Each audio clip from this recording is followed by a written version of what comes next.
किशोर अवस्था जीवन की सबसे मूल्यवान उम्र होती है, अवस्था होती है। जो किशोर अवस्था में सध गया वो दुनिया में फिर अकेला कहीं चला जाए, चाहे बेटा हो चाहे बेटी, उसको कोई हिला नहीं सकता, कोई फिसला नहीं सकता।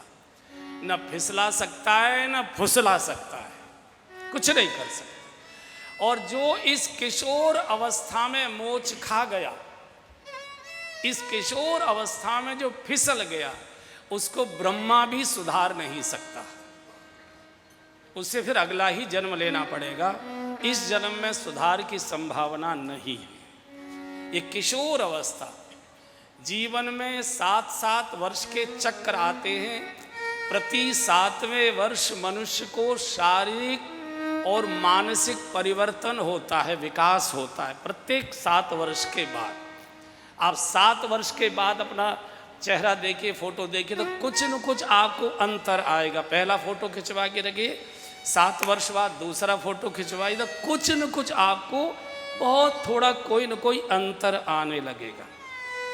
ऐसा तो जन्म से लेकर 7 वर्ष तक इसको कहते हैं शिशु।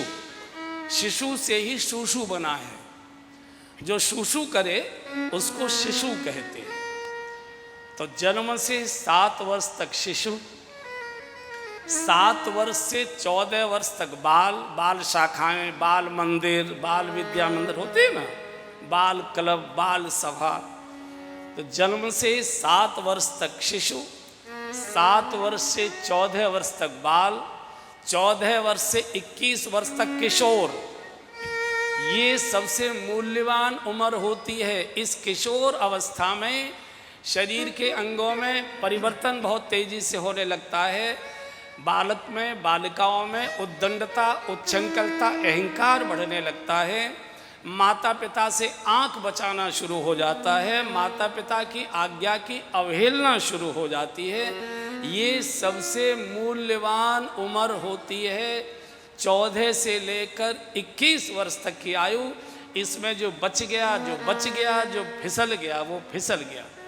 और 21 से 28 4 चक्र युवावस्था के साथ, चौक 28, 7 पंजे 35, 7 6 42, 7 7 49, इसको कहते हैं युवावस्था। ये दौड़ने की, पुरुषार्थ करने की, परिश्रम करने की, पैसा कमाने की, दूसरे को उठाने की, दूसरे को दबोचने की, हिमालय की यात्रा करने, जो कुछ भी है, ये 50 वर्ष। उसके बाद फिर प्रौढ़ावस्था, फिर वृद्धावस्था।